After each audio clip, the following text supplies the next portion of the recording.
안녕하십니까. 2021년 5월 16일 최병무 이펙트 시작하겠습니다. 제가 썸네일에 사진을 올렸는데요. 조국 전 법무부 장관, 추미애 전 법무부 장관 두 사람이 어제가 스승의 날이었죠. 스승의 날 받았다는 그 케이크, 그걸 사진으로 올렸는데 두 개의 케이크가 뭐 너무나 똑같아 보이지 않습니까? 그래서 이제 어느 매체에 보니까 자, 이것이 결국은 같은 사람이 보낸 것 아니냐 뭐 이렇게 이제 추측을 해놨던데, 제가 지금 말씀드릴 내용은 그게 아니고 이 사람들이 사는 법이라는 것입니다. 정치부 기자로서 제가 오랫동안 정치인들을 취재해가면서 참 추미애, 조국 같은 사람들이 사는 방법, 뭐 그게 결국은 구조나 원리 이런 것들이 비슷하다, 이런 걸 말씀드리려고 하는 것인데, 우선 조국 전 장관이 페이스북에다가 이 케이크 사진을 올려놨습니다. 그러면서 이렇게 달았습니다. 학교로 돌아가지 못하고 있는 선생이 맞이하는 스승의 날입니다. 이렇게 거기다가 올려놓고요. 그런데 잘 아시다시피 조국 전 장관 일가의 비리 의혹으로 인해서 검찰에서 기소가 된 뒤에 직위 해제 당한 게 작년 1월이었습니다. 그러니까 지금 강의를 전혀 하지 않고 있으면서 1년 훨씬 넘게 지금 뭐 수천만 원, 뭐 한 4천만 원 이상의 급여를 받고 있는 상황입니다. 사표도 안 내고요. 그런 지금 상황인 사람인데, 자, 뭐 본인 스승의 날을 맞이한다고, 아까 본인이 지금 아직도 진짜 누구 말대로 단군 일의 최대의 위선자라는 평가를 받고 있는 조국 서울대 교수가 스승의 날이라고 스스로 페이스북에다가 내가 이런 케이크를 받았다 하고 올려놓은 것입니다. 자, 추미애 전 장관도 똑같이 올려놨습니다. 뭐라고 했냐? 민생개혁과 검찰개혁을 응원해온 분들께서 딴지 게시판을 통해 스승의 날 특별히 소중하고 각별한 마음으로 꽃과 케이크, 떡을 보내주시니 잊지 않겠습니다. 사랑합니다. 존경합니다. 이렇게 글과 함께 케이크를 올려놨는데, 자, 그 두 개의 케이크가 문구도 똑같고 색깔도 똑같고 3단 케이크입니다. 완전히 똑같습니다. 그런 점으로 봐서는 더군다나 이 딴지 게시판이라고 하는 것은 무슨 얘기냐면, 딴지일보라는 거는 우리 뭐 친정부 방송인으로 잘 알려져 있는 김어준 씨가 운영하는 그런 인터넷 매체거든요. 그러니까 아마 딴지 게시판은 그걸 얘기하는 것으로 보이고, 그 게시판에 이제 자주 등장하는 사람 중에 하나가 혹시 추미애, 조국 두 사람한테 똑같이 스승의 날을 기념해서 보낸 것 아니겠는가, 이런 이제 추정이 가능하죠. 이건 어디까지나 추정일 뿐입니다. 그래서 이제 두 사람이 자기네들끼리는 소통을 안 하고 있는 것 같아요. 그러니까 거기다 이제 올린 거죠. 내가 이렇게 받았다. 아, 나 아직도 이렇게 나를 응원하는 사람들이 많구나 라고 생각을 하는 것으로 보입니다. 근데 잘 아시다시피 그러면 이제 뭐 추미애 전 장관이야 뭐 교수 출신이 아니니까, 이제 조국 전 장관은 현직 교수니까. 그런데 2019년과 2020년 서울대생들이 투표한 정말 부끄러운 동문상 뭐 이런 게 있는데, 거기에서 두 번씩이나 1위를 했었죠. 그래서 아마도 서울대생들이 이 스승의 날을 맞아서 조국 교수한테 이걸 보내지는 않았을 것 같은데, 뭐 이런 느낌이 드는데, 여하튼 그거는 현재 누가 보냈는지 뭐 분명하지는 않지만 아마 딴지 게시판을 자주 활용하는 사람 중에 하나가 보내지 않았을까, 뭐 이렇게 짐작이 됩니다. 그리고 추미애 전 장관한테 케이크를 보낸 사람하고 같은 인물이 아니겠는가 라고 보여지고요. 그러면 학생은 아닐 것이다, 뭐 우리가 이렇게 짐작은 해볼 수 있는 거죠. 근데 제가 말씀드리는 건 뭐 그게 누가 보냈느냐 뭐 이런 것들이 중요하지 않고, 뭐 보낼 수 있습니다. 보낼 수 있는데, 그걸 보내고 조국이라는 사람 그리고 추미애라는 사람은, 자, 이걸 정말 누군가가 나를 스승으로 생각해서, 또는 누군가가 나를 이렇게 생각해주고 그래서 나한테 보냈다, 거기까진 좋은데, 그럼 이걸 페이스북 같은 데 올려서 일반 사람들과 공유하고 싶었을까? 이런 생각이 드는 대목입니다.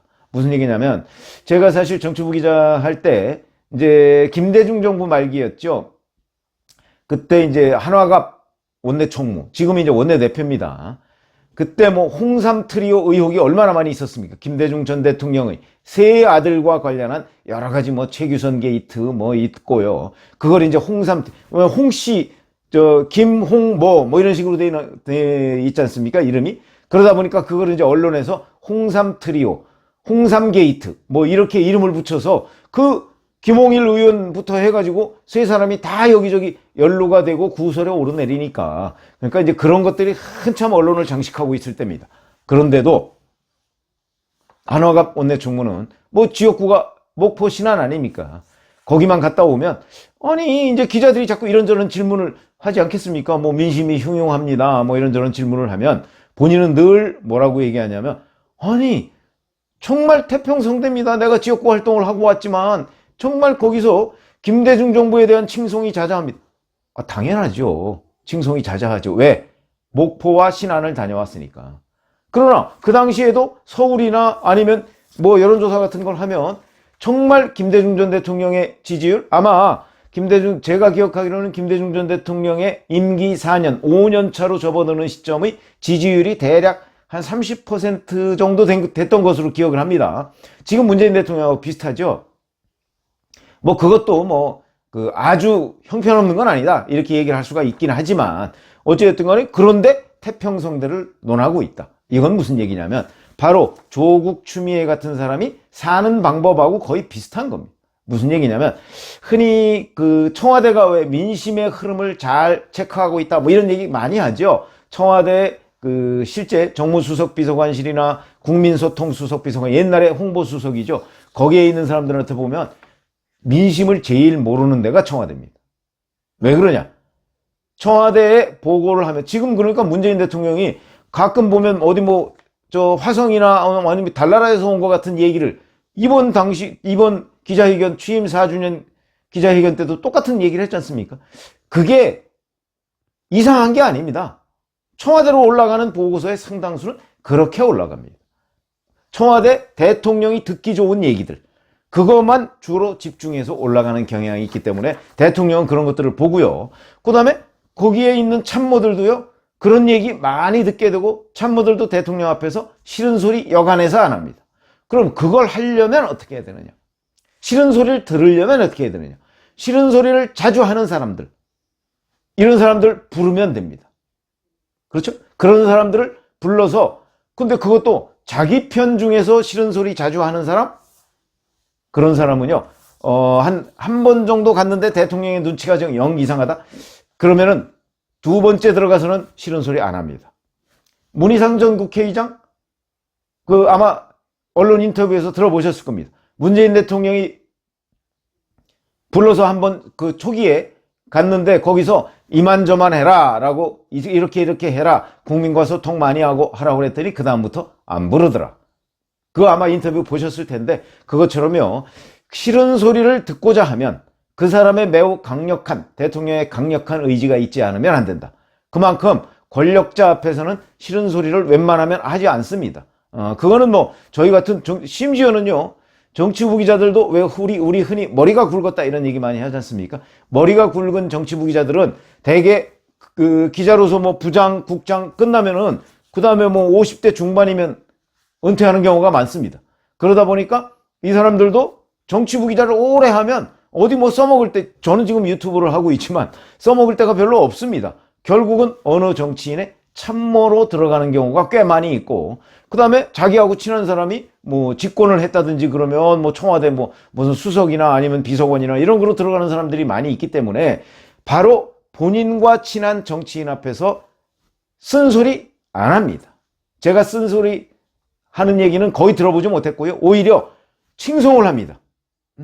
심지어는 어느 기자 출신 저의 선배는 자기가 이제 대선 캠프 이런 데에 들어갔는데 저희가 있는 자리에서 그 사람 보고 주군이라고 합니다. 주군. 물론 그것은 진지하게 한 표현은 아닐 거라고 봅니다. 후배 기자들 앞에서 그냥 내가 이렇게 이 사람을 모시고 있다 하는 걸 아마 표시하기 위해서 그렇게 했는지는 모르겠으나 표현이 주군입니다. 그래서 제가 속으로 깜짝 놀란 적이 있습니다. 그럴 정도로, 자, 대선 캠프만 해도 그 사람이 결국 안 됐는데 대선 캠프만 해도 그런 정도의 쓴소리를 듣기가 어려운 상황인데 하물며 대통령은, 그래서 저는 대통령이 쓴소리를 들어야 한다 이런 얘기 웬만하면 논평에서 안 합니다. 왜냐하면 대통령은 쓴소리를 듣기가 어렵습니다. 원래부터가.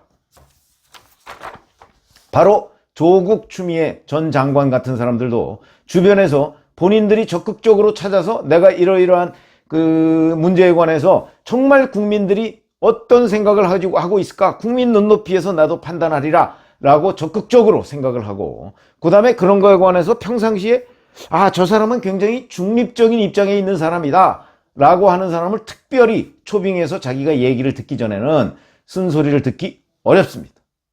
그거는 다 압니다. 정치부 기자 오래 해본 사람들은. 그렇기 때문에 조국 전 장관, 추미애 전 장관 이런 사람들도 지금 이런 식으로 자기한테 뭐 쓴소리를 한다거나 이런 사람을 지금 아마 주변에서 찾기 어려울 겁니다. 그러니까 본인이 상황을 정확하게 판단하기 위해서는 그런 사람들을 본인이 찾아다니지 않으면 안 된다. 근데 이 사람들은 찾아다닐 생각이 전혀 없는 사람들 아닙니까? 그러니까 자기한테 이 3단 케이크를 보내준 사람, 이 사람이 어떤 사람이라는 것을 생각도 해본 적이 없고, 그리고 그것을 곧바로 페이스북에다가 공개를 해서 자기를 지지하는 사람들과 공유를 하게 된 겁니다. 그러니까 또 기사거리가 되는 것이죠. 그러니까 이 사람들은 결국 자기네들을 칭송하고 우러러보고 이런 사람들 몇몇 일부 그 사람들한테 둘러싸여서 그냥 그게 민심이고, 그 다음에 쓴소리하는 많은 사람들은 자기한테 적대적인 인사들이다 이렇게 생각을, 실제 본인도 그렇게 생각을 할 가능성이 굉장히 많다는 거죠. 그런 점에서 본다면 제가 지금 이 사람들이 사는 법이라고 하는 게 바로 그런 겁니다. 그래서 과거 박정희 전 대통령은요, 기자들하고 자주 어울렸습니다. 막걸리 자주 기자들하고 했습니다. 왜 그러냐? 그 기자 중에서도 뭐 제가 지금 기억나는 사람 중에 하나가 바로 뭐 송건호 전 동아일보 기자 같은 사람들입니다. 매번 박정희 전 대통령 비판하는 기사를 썼던 사람입니다. 그래도 불러서 또 같이 얘기를 합니다. 얘기를 해가면서 뭐가 이러쿵저러쿵 얘기를 하고 담소도 하고, 그리고 나면 기자는 또 나와서 박정희 전 대통령 비판하는 기사를 씁니다. 왜냐면 그건 기자의 일이니까. 아니 뭐 비판할 건 여러 가지 뭐 소재가 없다 그러면 또 뭐 하여튼 뭐 정확하게 쓰는 것이죠. 그렇기 때문에 조국 추미애 전 장관 정도 되면 그러면 아마 주변에 쓴소리 하는 사람은 거의 없을 것이고, 세상이 자기를 상당히 좋게 바라보고 있는데, 뭐 일부 언론 매체, 일부 유튜버들 이런 사람들만 자기에 대해서 계속 헐뜯고 문제를 삼고 있구나 라고 생각을 할 가능성이 굉장히 높다. 근데 지금 이것도요, 그럼 이 사람들만 그러냐? 그렇지 않을 겁니다. 저는 지금 뭐 이제 야권에서 뭐 여러 가지 마케팅을 하고 있는 사람의 대표적인 인물이 윤석열 전 검찰총장이죠. 윤석열 전 검찰총장도 이미 저는 권력이 돼 있을 거라고 추정을 합니다.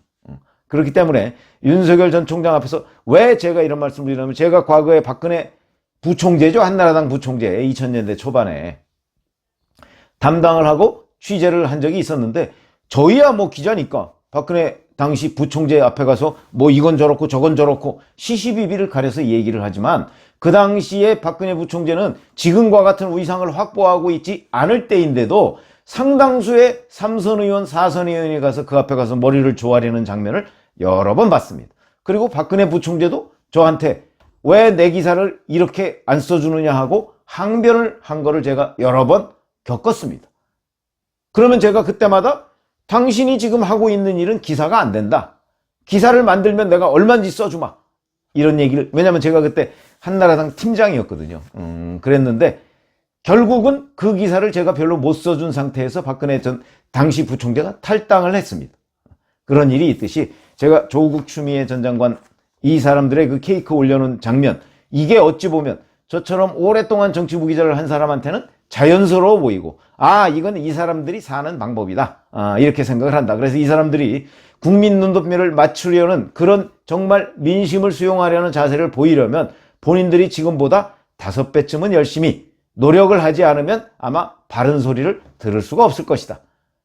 그렇게 생각을 해서 제가 마침 그 케이크를 보는 와중에 저희 정치부 기자 경험과 그 다음에 제가 취재했던 소위 셀럽들, 유명 정치인들, 이런 사람들이 주변 얘기, 그렇게 해서 설명을 드렸습니다. 감사합니다.